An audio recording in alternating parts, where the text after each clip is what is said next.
Hey guys, I'm really excited to show you my brand new Panasonic S1 and Panasonic 50mm f1.4 S Pro lens. I've only had this rig now for a couple of days. Hi Sarge. I wanted to give you my first impressions of it as somebody who's coming off the G9 and is used to that format. So right off the bat, it is big, it is heavy, it is bulky, it is one of the biggest full-frame mirrorless cameras you can buy. But that comes with several advantages, which I'm going to briefly talk about in this video. Alright, jumping into the build quality, one thing you'll notice right off the bat is a couple of minor improvements over the G9. Specifically, I like what they've done with the doors on the side. Instead of just having that little flap that hangs out whenever you open a door, there's actually, I don't know if you can see it, there's actually a hinge here, kind of like on the G85. So that's one thing that makes it feel more durable. When you open those flaps, you don't feel like you're risking tearing them out of the camera. So that's a nice touch. And on the side, the SD and XQD slot, you have to push down and then pull out to open it. At first it's a little bit cumbersome compared to the G9 where you just pull it out, but after a while it's not that big of a deal. Another change they've made is the mode dial. On the G9 and G85 you could push down to lock it and then push again to unlock it. On this you have to push it down and turn it anytime you make an adjustment. You can't just unlock it and turn it like you can with the G9. Something that's kind of annoying, and something else that's kind of annoying is the power switch. Instead of being around the shutter button like on the G9, they've moved it to a separate discrete control. It's still kind of right there where your finger is, and you can kind of get to it without having to re-grip the camera. But Panasonic did this intentionally to make it kind of so you wouldn't accidentally turn your camera on or off. But in my opinion, they should have just stuck with what they did on the G9. Something else that's really cool is they've added illuminated rear buttons, as you can see here.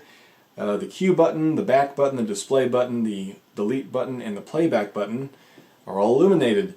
And anybody who's done any kind of tripod astrophotography work knows how indispensable this can be, especially if you're new to the camera and you don't know the button position by feel.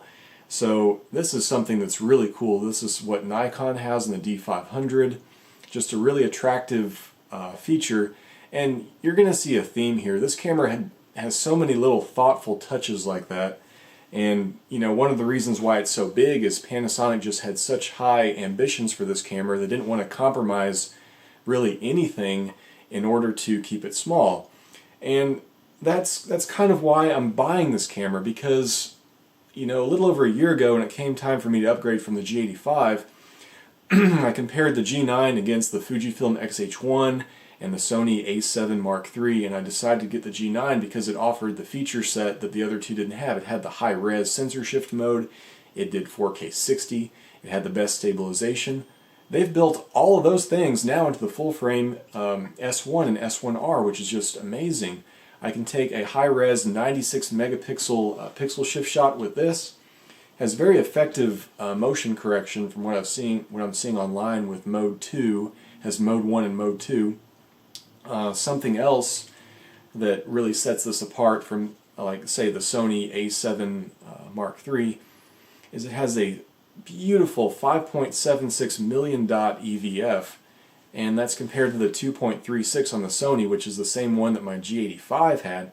And compared to the G9, I'll just go ahead and say that the jump from the viewfinder from the G85 to the G9 was probably more noticeable than from the G9 to the S1. It's still better. It's still, I mean, it's to the point now where my eye can't even really see that it's a digital viewfinder. It's so sharp and so bright. But a nice change I've seen on this viewfinder versus the one in the G9 is they got rid of that pincushion distortion that the G9 had. The G9 has a huge 0.83x magnification viewfinder, but the optics are kind of compromised in order to get that headline figure. It's so big that you get the pincushion distortion.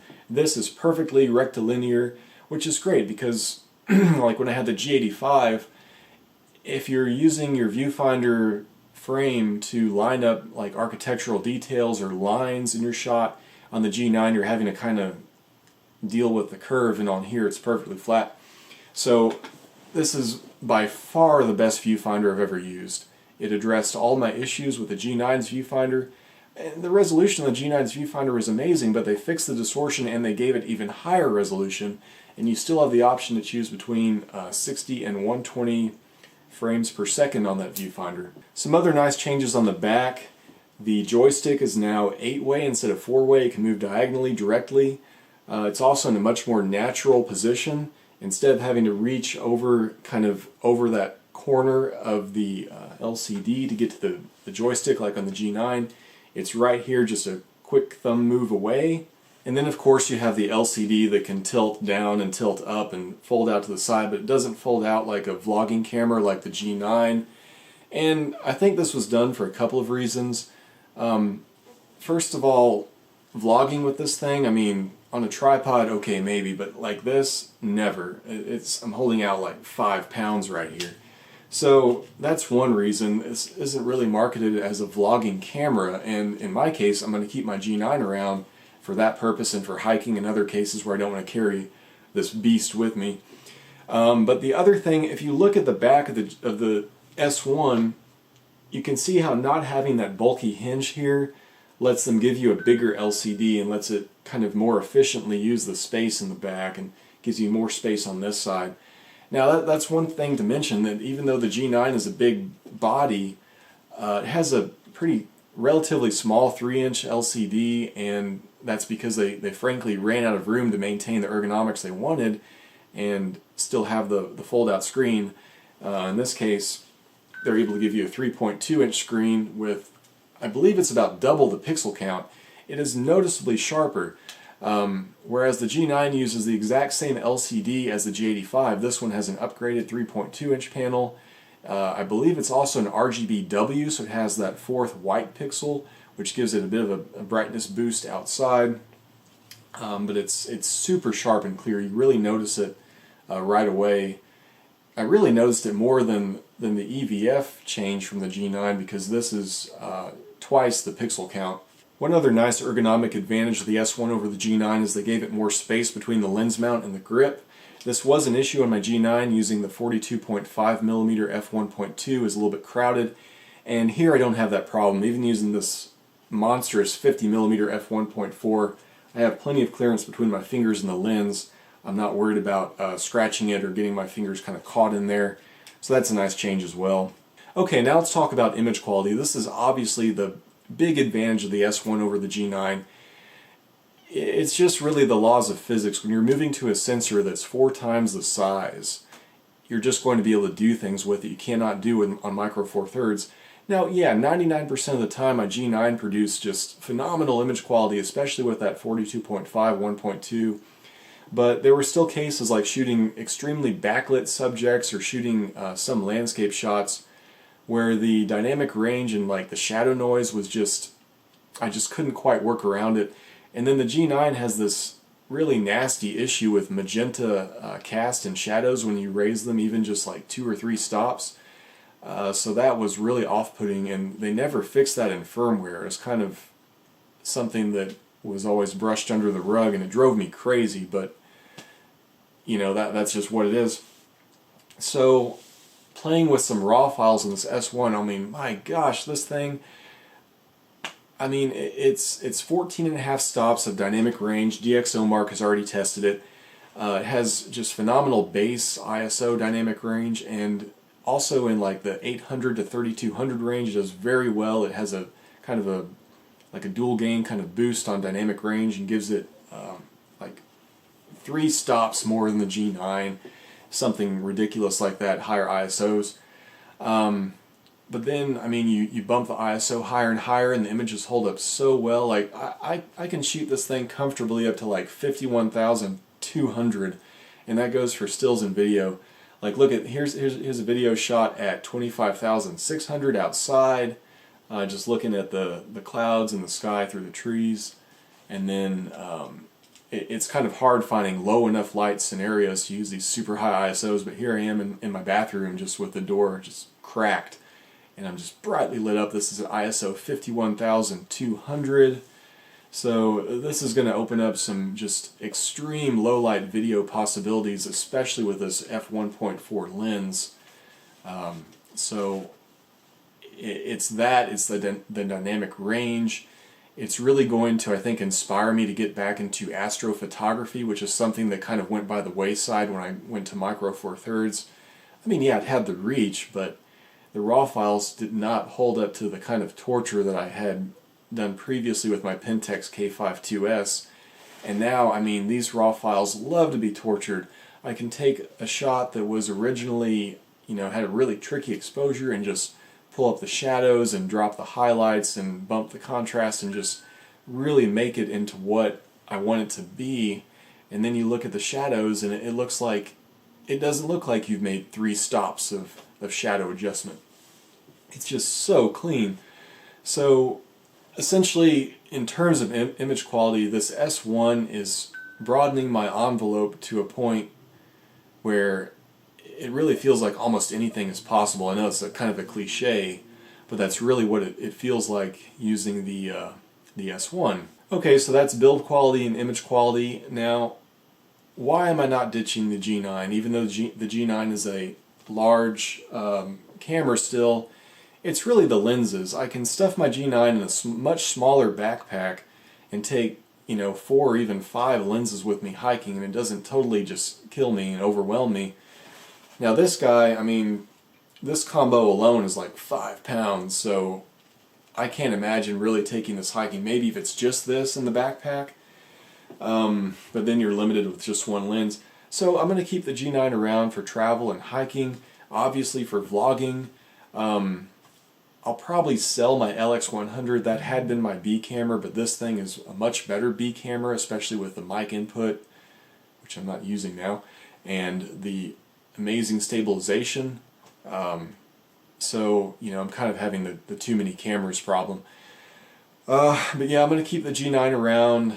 Panasonic is still committed to Micro Four Thirds. They have this amazing, a 10-25 f1.7 zoom coming out soon. Not something I'm getting, but it just shows they're recognizing that the camera market is moving more and more to the, I guess, affluent enthusiast, or somebody who would never consider replacing their Rebel or whatever with a smartphone. So they're chasing the higher end market, which is completely understandable. Okay, let's quickly talk about this lens. This is the biggest 50mm lens I've seen in my life. It's one of the most expensive, but if there was any lens for a system I could see just splurging on, it would have to be the 50, because it's such a versatile focal length. It works for portraits, it works for kind of street shooting. It's not too tight, it's not too wide. And 1.4 lets you get all the bokeh you could want in almost any scenario, unless you're going like isolating subjects that are 100 feet away from you. But basically the story with this lens is Panasonic wanted this to be the best 50mm lens they could make, up there with the likes of the Zeiss Otis 55mm f1.4, which by the way costs over twice as much as this lens, does not have autofocus, and is not weather sealed. So based on the early reports and testing I've seen of this lens, and frankly based on my own reports, this is right up there with the Zeiss at less than half the price, with autofocus, with weather sealing. Yeah, it's huge, but the image quality from this lens is just, it's phenomenal. I mean, one way to put it, I accidentally took this shot here at f1.4 instead of stopping down to 4 or 5.6 like I typically would for this type of shot. But in post-processing, I looked at it, zoomed in on the corners and the center. You can't even tell. I mean, it's just perfect from 1.4, corner to corner. No chromatic aberration. I mean, the bokeh is just unreal. It's so smooth, and the transitions and the color and contrast. I mean, I can't say enough good stuff about this lens. It's just a matter of if you can live with the size, the weight, and the cost. So, I mean, I kind of saw it as what better way for me to really get the most out of this format than just getting just a killer lens with it. I mean, I get that the 24 to 1.5 f4 is probably a lot more versatile, and it has the inbuilt stabilization and all that, but I wanted something that would give me like really special shots right off the bat. That's exactly what I'm getting with this lens. I'll give you a full review on this lens once I have some more time with this camera, once I get some portrait shots, some people shots. I have an event coming up this Sunday. So, I mean, I'm just kind of overwhelmed right now digging into this camera, and frankly, for a version 1 full-frame camera, version 1 firmware, I'm just so impressed with this. The autofocus tracking, I know that's something that a lot of people are really worried about. So far, I haven't really had any issues with it. The AI, the artificial intelligence detection is pretty cool. It can detect my cat and puts a box around it and just hit the shutter and you got it. It's stuff like that. They're really going to be pushing more into that. And yeah, it doesn't have phase detection. I know in video, you know, there are issues with that, but for considering I do a lot of still photography, I do a lot of exposure manipulation, not having those phase detect pixels on the sensor actually gives it a noticeable advantage over the Sony, and especially over the Nikon Z6. When you're pushing your shots a lot, you don't get any kind of banding or artifacts. So there are upsides to what Panasonic is doing. A lot of people paint it as if it's like a black or white issues. There are upsides to not having phase detect pixels on your sensor, and I think that's kind of one thing that Panasonic is betting on in DFD. Alright guys, to wrap up, this feels like just such a mature product. You'd never guess that this is their first full-frame camera, but it kind of makes sense because Panasonic, they defined this category way back when with the G1 and the GH series. They really know what they're doing when it comes to mirrorless. They don't have a DSLR line to protect.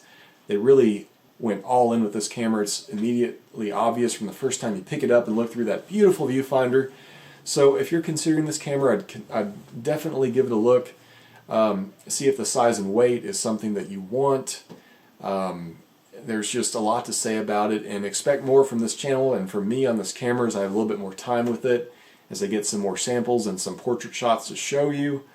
But if you like this video, give it a like, give it a thumbs up, maybe a comment, and subscribe if you want to see more. Alright guys, until next time, thanks for watching.